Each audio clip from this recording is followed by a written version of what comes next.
Hello guys, welcome to our YouTube channel Make Conceptual World, where we will discuss different concept, question and MCQ which will help you while preparing different examination. So today's topic is Electrolux refrigeration system. So without wasting any time, let's begin.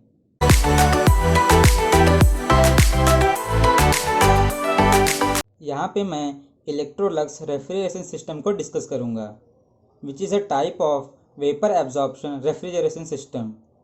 और ये जो system है it works on 3 fluid absorption system.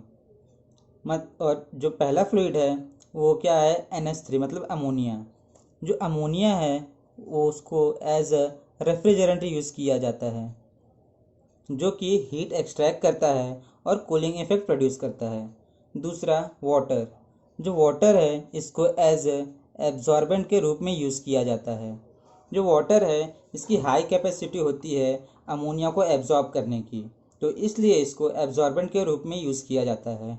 और जो तीसरा है hydrogen gas, तो जो हाइड्रोजन गैस है it is used for increasing evaporation rate. तो इसको इवेपोरेशन रेट को इंक्रीज़ करने के लिए यूज़ किया जाता है।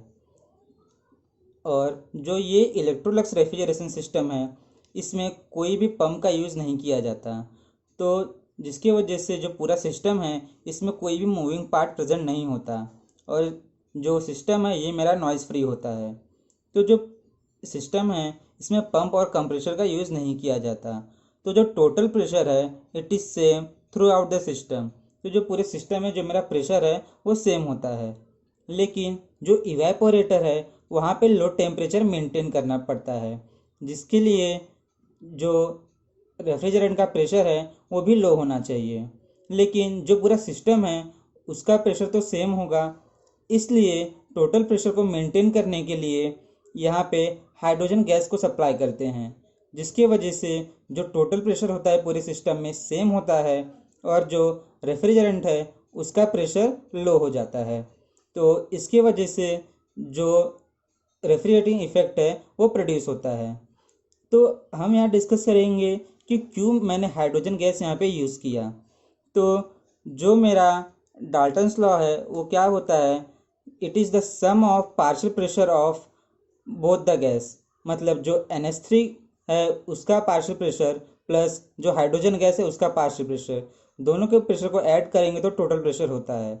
और जो पार्शियल प्रेशर है ईच गैस का it is equal to mole fraction into total pressure. So जो मोल फ्रैक्शन है it is equal to number of mole of particular gas divide by total number of moles. और जो moles होता है ये क्या होता है, वेट अपॉन मोलार मास, मतलब जिसका मोलार मास कम हुआ उसके नंबर ऑफ मोल्स ज़्यादा होंगे और मोल फ्रैक्शन भी उसका ज़्यादा होगा, जिसकी वजह से जो पर्टिकुलर गैस है उसका प्रेशर ज़्यादा होगा। तो इसलिए जितना हम लाइटर गैस यूज़ करेंगे उतना ज़्यादा उसका प्रेशर हाई होगा, और अगर उसका प्रेशर हाई हुआ तो टोटल प्रेशर को मेंटेन करने के लिए जो अमोनिया है उसका प्रेशर लो हो जाएगा और लो प्रेशर के करस्पॉन्डिंग लो टेम्परेचर मेंटेन होगा, और जिसकी वजह से जो मेरा रेफ्रिजरेटिंग इफेक्ट है ये प्रोड्यूस होगा। तो इसलिए हम यहाँ पे हाइड्रोजन गैस का यूज़ करते हैं क्योंकि ये लाइटेस्ट गैस है। तो जो हाइड्रोजन गैस है इसका यूज़ मेनली 3 पर्पज़ के लिए किया जाता है। पहला, ये एक लाइटेस्ट गैस है। दूसरा, ये एक नॉन कोरोसिव है। और तीसरा, it is not soluble in water, और ये वाटर में भी सोल्यूबल नहीं होता। तो ये 3 मेन रीज़न हैं जिसकी वजह से जो हाइड्रोजन गैस है उसको यूज़ करते हैं।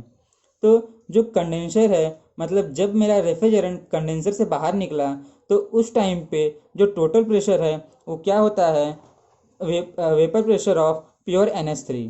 लेकिन जब भी ये इवेपोरेटर में इंटर करता है तो यहाँ पे लो प्रेशर को मेंटेन करना है, तो इसलिए यहाँ पे हाइड्रोजन गैस मैं सप्लाई करूँगा। तो जो यहाँ पे टोटल प्रेशर हो जाएगा it is equal to vapour pressure of NH3 plus partial pressure of H2। और ये किसके अकॉर्डिंग होता है, ये अकॉर्डिंग टू डाल्टन्स लॉ होता है। तो जितना मेरा जो पार्शियल प्रेशर ऑफ H2 ज़्यादा रहेगा उतना ही जो मेरा अमोनिया का प्रेशर रहेगा वो लो रहेगा, और जो टोटल प्रेशर रहेगा ये मेंटेन होगा, और जो मेरा रेफ्रिजरेटिंग इफेक्ट है ये प्रोड्यूस होगा। मतलब मैं जितना लाइटर गैस यूज़ करूँगा उतना जो मेरा इवेपोरेशन रेट है अमोनिया का वो इंक्रीज़ हो जाएगा, और उतना ही मेरा रेफ्रिजरेशन इफेक्ट प्रोड्यूस होगा। अब मैं यहाँ पे डिस्कस करता हूँ कि जो इलेक्ट्रोलक्स रेफ्रिजरेंट है ये कैसे वर्क करता है। तो जो अमोनिया प्लस वाटर का जो स्ट्रॉन्ग सोल्यूशन है ये जनरेटर में इंटर करता है, जहाँ पे सम एक्सटर्नल हीट को सप्लाई किया जाता है। तो जब हम सम एक्सटर्नल हीट सप्लाई करेंगे तो जो अमोनिया है वो वेपराइज हो जाएगा, लेकिन यहाँ पे कुछ चांसेस होते हैं कि अमोनिया के साथ कुछ वाटर पार्टिकल भी इवेपोरेट हो जाते हैं, और जब ये वापस से इवेपोरेटर में इंटर करेंगे तो इसके ये जो पाइप है इसको ब्लॉक कर देंगे। इसलिए ये जो वाटर पार्टिकल है इनको रिमूव करना इम्पॉर्टेंट होता है। इसलिए जो अमोनिया गैस है, जो अमोनिया वेपर है उसको वाटर सेपरेटर में इंटर करते हैं, जहाँ पे जो वाटर पार्टिकल है वो रिमूव हो जाते हैं, और जो NH3 वेपर है वो कंडेंसर में इंटर करता है, और ये जो वाटर पार्टिकल है ये डाउन कमर से वापस एब्जॉर्बर में इंटर कर जाते हैं, और जो अमोनिया वेपर है कंडेंसर में इसका फेस चेंज होता है और ये लिक्विड अमोनिया में कन्वर्ट हो जाता है। इसके बाद ये इवेपोरेटर में इंटर करता है, यहाँ पे हाइड्रोजन गैस को सप्लाई करते हैं, और जिसके वजह से जो रेफ्रिजरेंट का प्रेशर है वो लो हो जाता है और लो टेम्परेचर मेंटेन होता है। इसके बाद जो अमोनिया और हाइड्रोजन गैस है उसके मिक्सचर को एब्जॉर्बर में पास करते हैं। एब्जॉर्बर में पास करने के बाद जो यहाँ पे मेरा वाटर प्रेजेंट है इसकी हाई एब्जॉर्बिंग कैपेसिटी होती है अमोनिया को ऑब्जॉर्ब करने की, तो यहाँ पे ये अमोनिया को एब्जॉर्ब कर लेगा, और जो हाइड्रोजन गैस है ये ऊपर यहाँ पे प्रेजेंट रहेगा, तो वापस से इसको पाइप से इवेपोरेटर में पास कर दिया जाता है। तो जो हाइड्रोजन गैस है ये बस इवेपोरेटर से एब्जॉर्बर सेक्शन में ही मूव करता रहता है। इसके बाद जो अमोनिया वाटर का स्ट्रॉन्ग सोल्यूशन है वो जनरेटर में पास करते हैं, और ये जो पूरा प्रोसेस है ये ऐसे ही रिपीट होता रहता है। तो जो COP है वो क्या हो गया, heat absorb in evaporator divide by heat supplied in generator. तो ये था मेरा इलेक्ट्रोलक्स रेफ्रिजरेशन सिस्टम। अब यहाँ पे मैं कुछ इंपॉर्टेंट पॉइंट को डिस्कस करूँगा।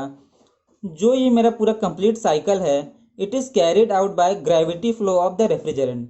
मतलब यहाँ पे कहीं भी पंप का यूज़ नहीं किया गया, मतलब जो भी फ्लूइड का फ्लो है वो ग्रेविटी से हो रहा है, और जो यहाँ पे मैं जनरेटर यूज़ कर रहा हूँ ये एब्जॉर्बर के नीचे है, जिसके वजह से जो सोल्यूशन है ये ग्रेविटी के वजह से जनरेटर में इंटर कर रहा है, और जब मैं यहाँ पे हीट सप्लाई कर रहा हूँ तो वेपर ऊपर उठ के वाटर सेपरेटर में इंटर कर रहा है। तो ये जो इंटायर प्रोसेस है ये ग्रेविटी फ्लो ऑफ रेफ्रिजरेंट पे बेस्ड होता है। Next is H2 gas increases the evaporation rate. तो जैसा मैंने बोला कि जितना मेरा लाइटर गैस होगा उतना ही ज़्यादा इवेपोरेशन रेट इंक्रीज होगा। तो जो मेरा H2 गैस है ये लाइटेस्ट गैस होता है, इसलिए इसको यहाँ पे यूज़ करते हैं। और जो तीसरा है COP इज़ लो। जो ये सिस्टम है इसका COP लो होता है, जिसकी वजह से ये जो है इसको इंडस्ट्रियल पर्पस के लिए यूज़ नहीं किया जाता। तो जो इलेक्ट्रोलक्स रेफ्रिजरेशन सिस्टम है इसको मेनली डोमेस्टिक पर्पस के लिए यूज़ किया जाता है। लेकिन एक बात यहाँ ये है कि जो अमोनिया है ये क्या होता है, टॉक्सिक होता है। फिर भी हम इसको डोमेस्टिक पर्पस के लिए यूज़ इसलिए करते हैं क्योंकि यहाँ पे कोई भी पंप का यूज़ नहीं किया जा रहा है, जो कि एक मूविंग पार्ट है, जिसकी वजह से लीकेज के चांसेस होते हैं वो बहुत लेस हो जाते हैं। इसलिए हम अमोनिया का यूज़ करते हैं क्योंकि ये एक गुड रेफ्रिजरेंट है। सो ये इस टॉपिक का एंड है। I hope you like this video, so please share and subscribe to my channel, and don't forget to hit the bell icon to have more conceptual learning.